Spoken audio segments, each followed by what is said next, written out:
Muy buenas tardes, estimada audiencia de CCCP, contenidos culturales, comunistas y populares.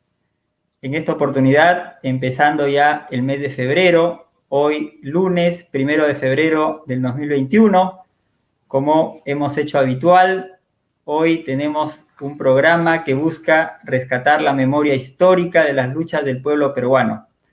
Hemos denominado a esta iniciativa Yo Estuve Allí.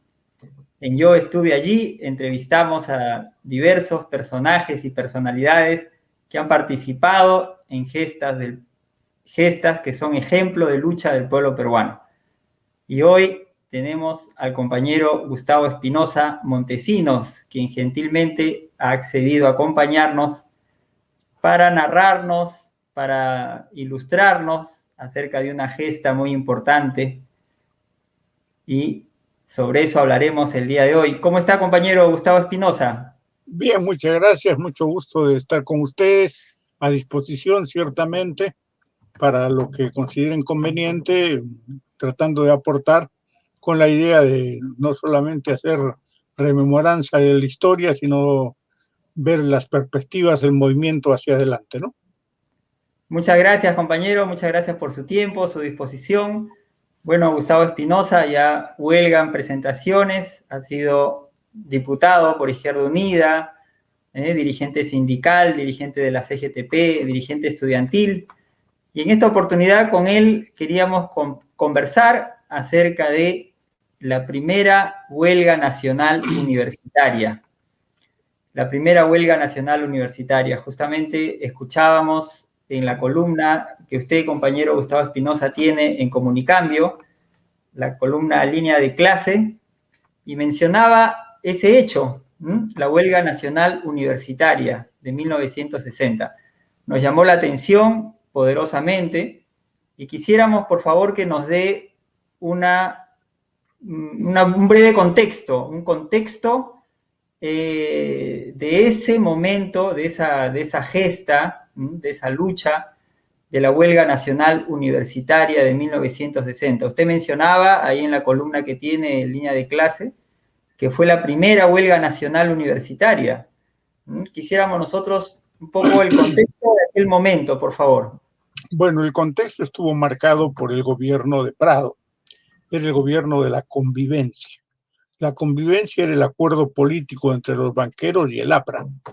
El APRA trataba de llegar al gobierno y no había podido lograr llegar al gobierno por ninguna vía, y entonces se alió con los banqueros con la idea de estabilizar una cierta democracia formal y luego lograr elecciones que le permitieran postular la candidatura presidencial a Aya de la Torre.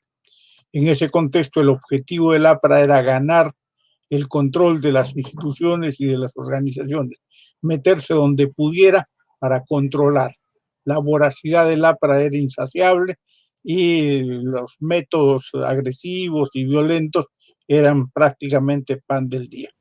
En ese contexto es que se promulga la ley 13471, que es la ley universitaria de la época. Esta ley universitaria no era una mala ley, era una buena ley, porque era una ley que recogía en lo fundamental los principios de la reforma universitaria. El tercio estudiantil, el cogobierno, la cátedra paralela, el derecho etacha, el incremento de las rentas universitarias, la autonomía universitaria, en fin, los postulados básicos que habían generado la lucha del movimiento estudiantil a través de muchas décadas y que en el Perú habían sido constreñidas por las dictaduras tradicionales de la época. Sin embargo, esta ley tenía dos dispositivos profundamente antidemocráticos. El artículo 34 de la ley establecía que el cogobierno regía para todas las facultades de todas las universidades, menos la Facultad de Medicina. Y se refería en realidad a la Facultad de Medicina de San Fernando, que era la única facultad que existía en la época, que era la Facultad de Medicina de la Universidad de San Marcos. Quien en realidad estaba en contra del cogobierno en la Facultad de Medicina era el decano de la facultad, Alberto Hurtado, que estaba muy vinculado a los grupos conservadores de la época, que no querían, que detestaban la posibilidad de sentarse con los estudiantes a discutir los problemas de la facultad o de la universidad. Entonces habían logrado que en la ley universitaria hubiera un dispositivo que creaba un régimen privativo de las facultades de medicina, prohibiéndoles la posibilidad de tener la participación estudiantil allí. Y el segundo dispositivo negativo era el artículo 87 en su segunda parte, porque el artículo 87 tenía dos partes. En la primera parte elevaba la categoría de la Escuela Nacional de Agricultura y la convertía en la Universidad Nacional Agraria. Pero ¿Qué en es la la segunda Molina? parte, ¿ah? ¿Qué es la Molina ahora? La Molina, claro. En la segunda parte del artículo 87 hacía exactamente lo contrario. Derogaba la categoría universitaria y la autonomía de la Cantuta y la convertía en una escuela normal dependiente del Ministerio de Educación. ¿Por qué? Porque a través de ese procedimiento el APRA quería tener el control de la Cantuta para por esa vía tener el control del magisterio peruano, en una circunstancia en la cual el APRA estaba perdiendo aceleradamente su influencia en el magisterio, porque la política de la convivencia era una política contra los intereses del pueblo y también contra los intereses de los maestros. Cuando se da esta ley, la ley se conoce, digamos, en abril, el 8 de abril de 1960, se crea un clima de protesta generalizado. Y entonces el 11 de abril, los estudiantes de la Cantuta nos declaramos en huelga. Decidimos tomar las instalaciones de la Cantuta, se constituye la asamblea, el pleno de la Cantuta, que era la reunión de los estudiantes, los profesores y los trabajadores administrativos. Nos tomamos el control de la institución, el control físico del campus de la Cantuta y proclamamos nuestra protesta y nuestro rechazo a la ley universitaria en ese marco. ¿Y en qué? El gobierno dispone el control policial. Nos cercan a la Cantuta, la policía toma el control de todos los accesos a la Cantuta e impide el acceso de cualquier persona a la Cantuta o la introducción de cualquier, digamos, víveres o vituallas o cualquier cosa que quisieran hacernos llegar. Compañero, la idea era rendirnos por hambre, impedir que entraran víveres a la Cantuta para que los estudiantes tuviéramos que rendirnos. Nosotros en la Cantuta organizamos la defensa de la institución. Creamos patrullas, establecimos puestos de vigilancia y armados con libros, porque ese era el arma que nosotros utilizábamos, hacíamos control de todos los accesos a la Cantuta para que no entrara la policía. compañero, y una consulta. Sí. En ese momento, bueno, ahora, digamos así, existen gremios estudiantiles, centros federados, con distinto nivel quizás de participación, de popularidad tal vez, o de injerencia, si se quiere, en el movimiento estudiantil. Pero ¿cómo era el movimiento estudiantil en esa época? Según narra, a usted le cupó el cargo de ser dirigente en la Cantuta en aquellos momentos. ¿Cómo Bueno, era la organización de la FEP? En primer lugar, la Cantuta era una institución pequeña, era 500 alumnos, no éramos miles de estudiantes, no éramos 500 alumnos. Estábamos organizados en una federación de estudiantes. En noviembre del año anterior se había producido la elección de la Federación de Estudiantes. La Federación de Estudiantes había existido desde el año 53, 54 en la Cantuta, primero con el nombre de Consejo Comunal de Estudiantes y a partir del año 56 con el nombre de Federación de Estudiantes de la Escuela Normal Superior de la FEUNE. Entonces, en noviembre del 59 se realizan las elecciones y yo soy elegido secretario de Prensa y Propaganda. Entonces, cuando se realiza el conflicto, cuando se da la ley universitaria y se declara la huelga, yo era dirigente estudiantil de la Cantuta, era secretario de Prensa y Propaganda de la Federación y era ya en ese momento el dirigente comunista más conocido en la institución, el único dirigente comunista conocido en la institución. Participé activamente como dirigente estudiantil y como secretario de Prensa y Propaganda. Fui elegido además miembro del comité de huelga, éramos 5 miembros del comité de huelga. Entonces tuve a mi cargo prácticamente el control de la institución, de la defensa de la institución. El 21, la toma de la Cantuta fue entonces el 12 de abril y se prolongó hasta el 21 de abril. El 21 de abril decidimos organizar la marcha hacia Lima, que fue una marcha a pie, la primera marcha que se hizo de ese tipo, y salimos más o menos 500 estudiantes, acompañados en algunos casos por otras personas, por padres de familia o por trabajadores administrativos, en total unas 800 personas, que hicimos una marcha que duró 16 horas, desde la Cantuta, pasando por Chosica hasta Lima, que salimos a las 9 de la noche el día 21 de abril, y llegamos a Lima el 22 de abril al mediodía a la casona de San Marcos. En la casona de San Marcos estuvimos prácticamente todo el tiempo que duró la huelga, es decir, desde el 22 de abril hasta fines de mayo, comienzos de junio, en realidad nosotros casi hasta primeros días de julio. La marcha de la Cantuta y la huelga de la Cantuta conmocionó a la opinión pública porque era una causa muy conocida, era una causa muy querida. Los estudiantes éramos muy populares, íbamos a los mercados todos los días a recabar víveres, la gente nos ayudaba, nos apoyaba. Todos los días hacíamos mítines relámpagos en el centro de la ciudad, demandando el respeto a la categoría universitaria, la autonomía de la Cantuta.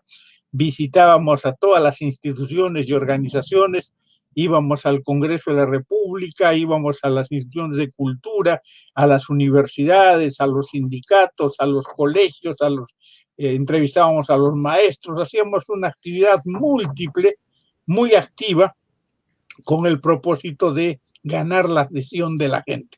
Y efectivamente, pues, logramos la adhesión de la gente. En ese marco fue creciendo la demanda de los estudiantes de que se hiciera una huelga nacional de solidaridad con la Cantuta. En ese momento, el presidente de la Federación Estudiantil del Perú, que había sido electo presidente de la FEP en el Congreso de Trujillo, que se celebró en septiembre de 1959, era Óscar Espinosa Bedoya. Óscar Espinosa Bedoya era un compañero demócrata cristiano, que él se solidarizó con la huelga de la Cantuta. Inclusive fue a la Cantuta y decidió declararse en huelga de hambre en la Cantuta. Esta actitud, que fue, digamos, en teoría una expresión de su solidaridad, fue muy discutida y muy cuestionada en el movimiento estudiantil de la época, porque, por ejemplo, en San Marcos se decía que la tarea del presidente de la FEP no era irse a echar en un dormitorio de la Cantuta sin comer, en protesta, sino que su tarea era organizar una lucha de masas de los estudiantes contra la ley universitaria. Efectivamente, después de 3 días de huelga de hambre, el presidente de la FEP se dio cuenta que había cometido un error y decidió convocar a la Federación de Estudiantes para tomar decisiones en torno a la huelga. La huelga que en ese momento era solo de la Cantuta y de la Facultad de Medicina de San Fernando. En ese contexto, la Federación Universitaria de San Marcos se suma a la huelga y la FUS expresa su decisión de ir a la huelga. Todavía no va a la huelga, pero expresa su voluntad de ir a la huelga y declara a los estudiantes de San Marcos en movilización permanente. En ese contexto es que la FEP decide consultar a los estudiantes del Perú organizados en sus federaciones la realización de una huelga general de estudiantes. Efectivamente, el 3 de mayo se inicia la huelga nacional universitaria. Esta huelga nacional universitaria se produce en todas las universidades, es decir, es acatada en San Marcos, en Ingeniería, en la UNI, también en la Católica. Por primera vez la Católica se pliega a la huelga, y también ciertamente en las universidades del interior del país, en Arequipa, en Cusco, en Trujillo, la huelga nacional universitaria se convierte en realidad. Y compañero, una consulta. Una consulta, disculpe que lo corte. Claro. Y en ese contexto, ¿el APRA tenía control de algunas federaciones? El APRA, entendemos que el APRA en la década del 60 era un APRA distinto al de ahora, ¿no? Evidentemente, pero ¿tenía algún control de algunos gremios estudiantiles? Bueno, el APRA había perdido el control del movimiento estudiantil. El APRA tuvo el control del movimiento estudiantil hasta 1959, hasta junio de 1959. Cuando en junio de 1959 se produce el Congreso Nacional de Estudiantes, que se convoca en el Cusco, la mayoría de las federaciones estudiantiles ya no estaban bajo el control del APRA. Y entonces el APRA va a perder ese congreso. Como va a perder, ellos deciden romper el congreso y se van a Sacsayhuamán y hacen un congreso en Sacsayhuamán, mientras que la mayoría de las delegaciones se reúnen por su propia cuenta en el Cusco. En este marco, los apristas eligen como presidente de la FEP a Cama Miranda, que es el presidente de Sacsayhuamán, se le dice así, porque es el presidente electo en ese congreso de Sacsayhuamán. Las federaciones no apristas deciden no elegir directiva de la FEP, deciden simplemente hacer el trabajo unitario para no romper la unidad de la FEP y convocan a un nuevo congreso para el mes de septiembre del año 59 en la ciudad de Trujillo. La diferencia es muy clara, de junio a septiembre. ¿Por qué?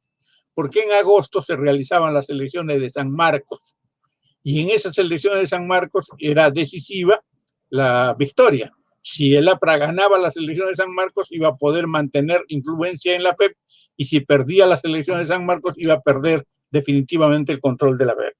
Efectivamente, realizaron en agosto las elecciones de San Marcos y el APRA perdió. Hubo una alianza entre el Frente Estudiantil Revolucionario y el Frente Estudiantil Independiente, el FEI, y como consecuencia de esta suma de votos ganó Campos Lama, fue presidente de la Federación Universitaria de San Marcos. Esto permitió que se realizara el Congreso de Trujillo y que en ese Congreso la mayoría de las federaciones universitarias estuvieron contra el APRA. El APRA no asistió al Congreso de Trujillo, pero más bien quiso impedir el Congreso de Trujillo, movilizó a la bufalería para quebrar el Congreso de Trujillo. Inclusive a raíz de eso se produjo el incidente en el cual De la Puente es atacado por un manifestante aprista en la Plaza de Armas de Trujillo, es agredido físicamente y entonces él saca un arma y dispara y mata a un militante aprista en defensa propia.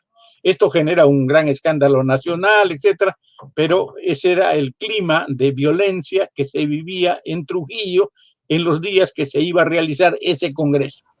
En ese congreso triunfa... O sea, Luis de la Puente era dirigente estudiantil también, compañero, en ese... No, había sido dirigente estudiantil antes, en ese momento ya hacía años que no era dirigente estudiantil, no tenía nada que ver, simplemente eran dirigente del APRA rebelde en esa época y estaba contra el control del APRA en el movimiento estudiantil.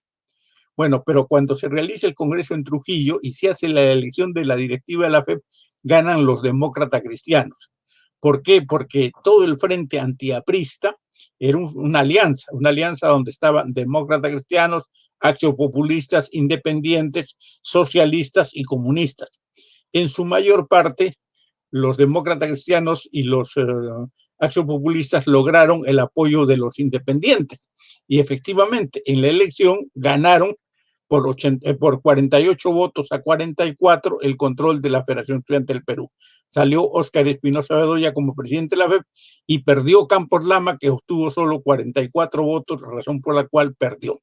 Esto fue lo que generó una crisis entre la FEP y la FUS. Esto fue lo que dio lugar a que cuando se produce la huelga universitaria del año 60, Óscar Espinosa Bedoya, presidente de la FEP Demócrata Cristiano, no estuviera en principio de acuerdo con la huelga nacional universitaria, sino que hace una huelga de hambre, pero la FUS exige una huelga nacional universitaria. Finalmente la huelga se convoca y se decreta a partir del 3 de mayo de 1960. La huelga del 3 de mayo de 1960 se va a prolongar casi hasta el 30 de mayo de 1960. En realidad se hubiera roto antes, porque se desarrolla muy activamente del 3 de mayo al 20 de mayo aproximadamente, con grandes movilizaciones, grandes luchas, protestas, mítines todos los días, movilizaciones en todas las universidades, publicaciones y además un trabajo muy activo de los estudiantes. En esa época el diario El Comercio era profundamente antiaprista y estaba frontalmente enfrentado al gobierno de Prado, y por lo tanto apoyaba la lucha estudiantil y apoyaba la lucha de la Cantuta y de los estudiantes de medicina, razón por la cual El Comercio nos abría las páginas para la publicación de todos los documentos, las denuncias y las informaciones que nosotros presentábamos.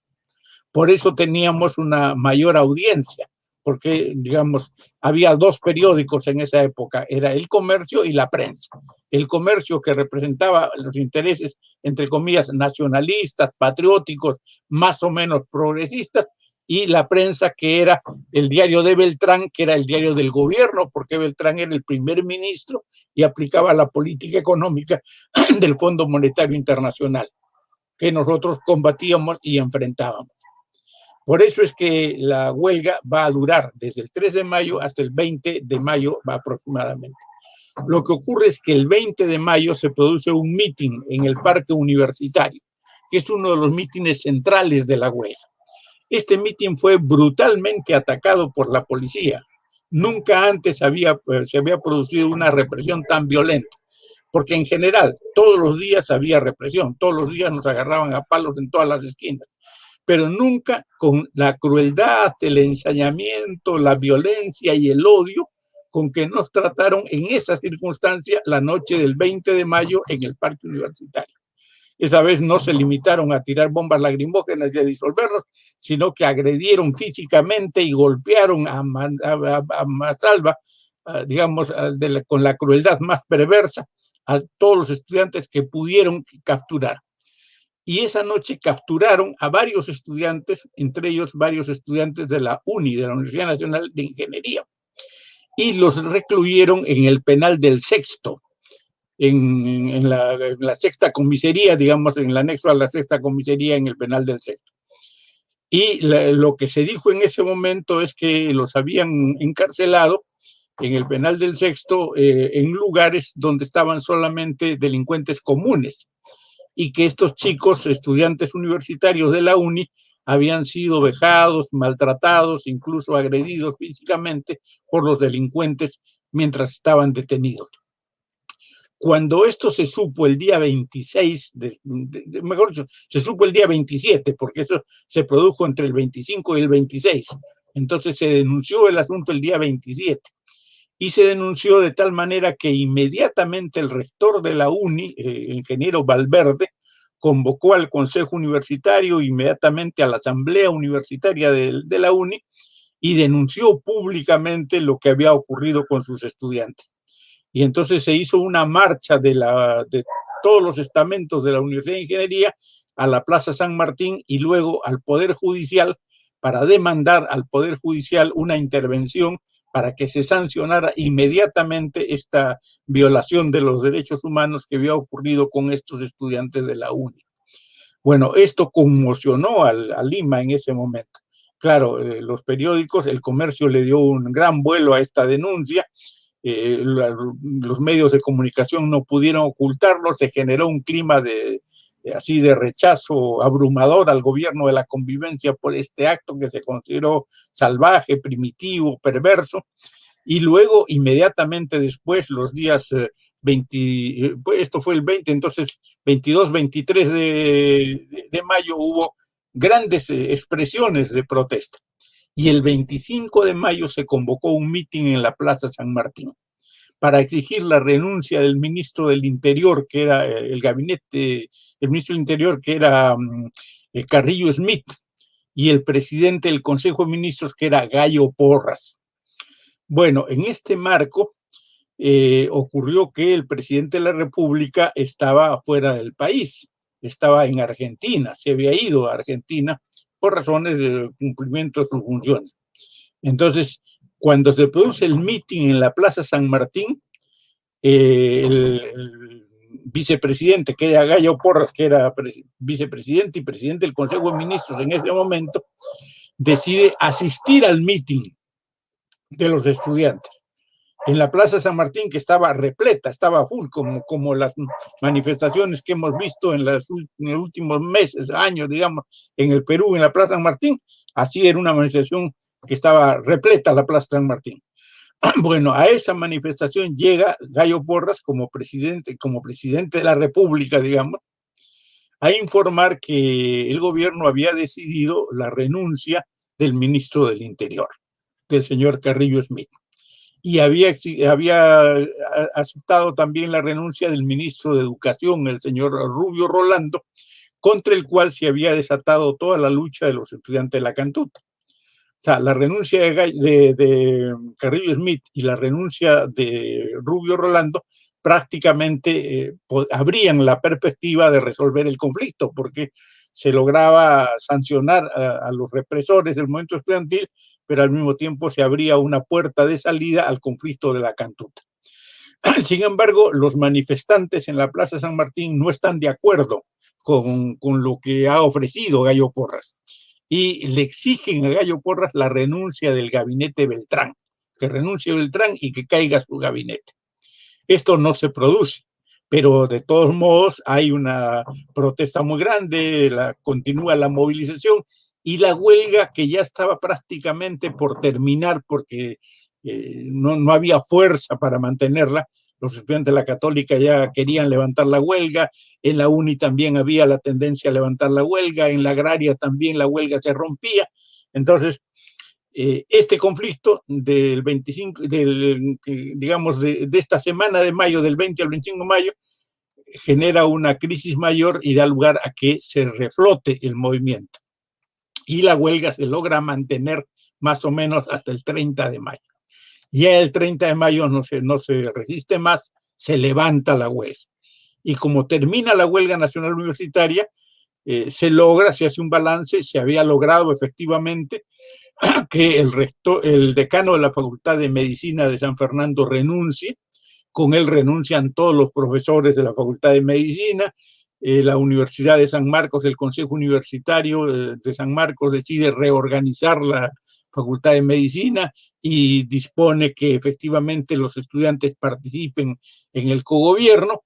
Y entonces se abre la perspectiva de solución al caso de San Marcos, con lo cual San Marcos puede levantar la huelga y entonces la Cantuta decide iniciar sus tratativas para encontrar una salida al conflicto de la Cantuta. Estas tratativas dan lugar a la dación de un decreto supremo, que es el decreto supremo 256. Este decreto supremo establece una cosa que es un acuerdo de transacción, porque por un lado confirma la vigencia de la ley 13417 del artículo 87, pero al mismo tiempo el mismo decreto establece que declara en suspenso la aplicación de esa ley. O sea, reconoce que existe, pero decide no aplicarla. Y entonces, en lugar de la ley, va a regir el decreto 256. Y el decreto 256 reconoce la categoría universitaria y la autonomía de la Cantuta, aunque dice textualmente que esta categoría universitaria y autonomía se regularán bajo la vigilancia del Ministerio de Educación. O sea, recoge el espíritu de la ley 13417, pero no la aplica, pero la mantiene como un control ficticio, digamos, sobre la Cantuta. Esto es un producto de una larga negociación que no se realiza en un día ni en 15 días, es todo el mes de junio que se negocia. Y recién el 6 de julio es que los estudiantes de la Cantuta levantamos la huelga y volvemos a la Cantuta. Y volvemos a la Cantuta a luchar por la defensa de la categoría universitaria de la autonomía en las nuevas condiciones. Y eso genera un nuevo escenario que finalmente va a dar lugar a un conflicto mayor, porque las autoridades de la Cantuta que son elegidas después de la huelga, que son autoridades proapristas en su mayoría, era Roberto Rioja, era aprista, prácticamente capitulan ante las presiones del Ministerio de Educación y aplican una política contraria al espíritu institucional, por lo cual son combatidos por los estudiantes. A raíz de esto, finalmente, en noviembre del año 62, a mí me expulsan de la Cantuta. Me expulsan de la Cantuta bajo la acusación de ser un agente soviético castrista, porque había publicado un periódico mural, Heralí, donde hacía la defensa de la revolución cubana.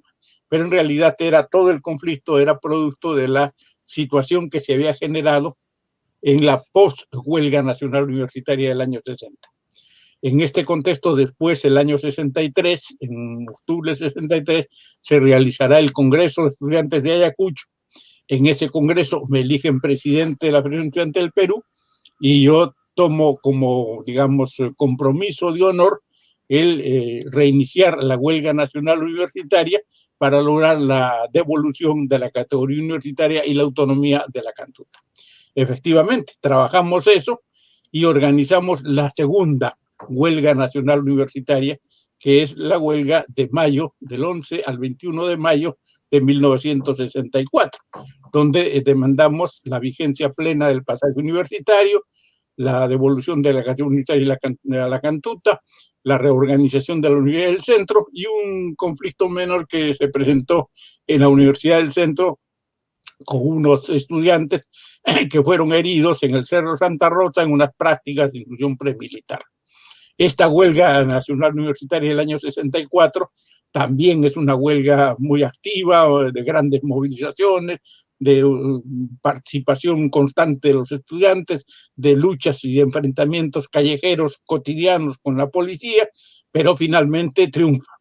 Finalmente logramos efectivamente la vigencia plena del pasaje universitario, la reorganización de la Universidad del Centro, logramos que la Cámara de Diputados derogue la segunda parte del artículo 87 y abre la perspectiva para que el año siguiente en el Senado finalmente se restituya la categoría universitaria de autonomía de la cantuta, que además pasa a convertirse ya en Universidad Nacional de Educación. Es la UNE, la actual Universidad Nacional de Educación.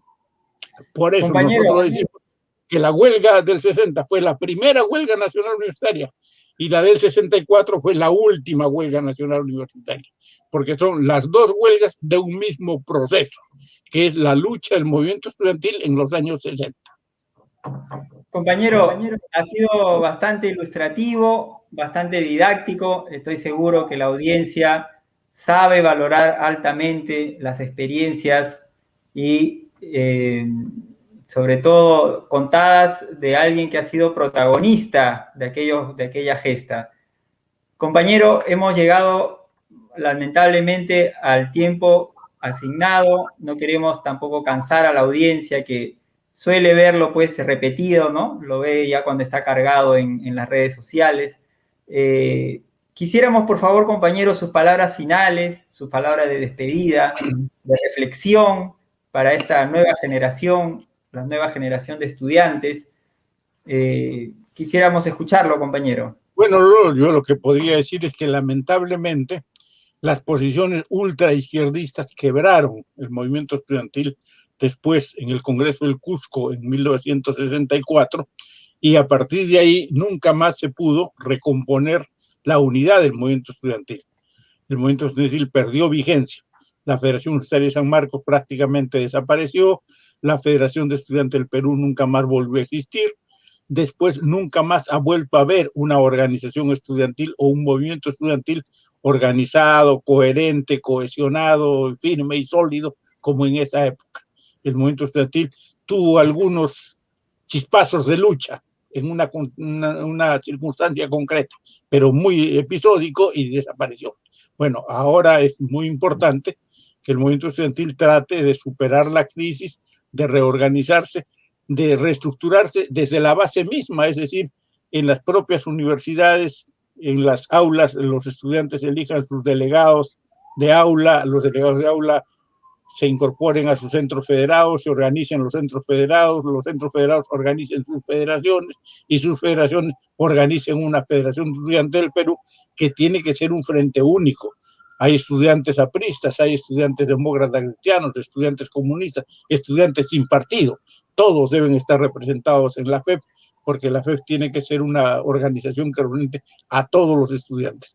Si eso es posible hacerlo, hay que lograrlo. Esa es la tarea principal que los estudiantes debieran plantearse como alternativa en una circunstancia como esta. Muchas gracias, compañero Gustavo Espinosa. Muchas gracias por su tiempo. No se lo quitamos más. No, muchas gracias a ustedes. Muchas gracias a toda la audiencia. La conminamos a difundir este contenido en sus redes sociales. Horademos el muro de la desinformación. Hoy yo estuve allí. Gustavo Espinosa Montesinos rememoró y compartió con nosotros sus experiencias vividas en la huelga nacional universitaria de 1960. Yo estuve allí, al rescate de la memoria histórica. Un fuerte abrazo, compañero Gustavo. Felicidades. Hasta luego.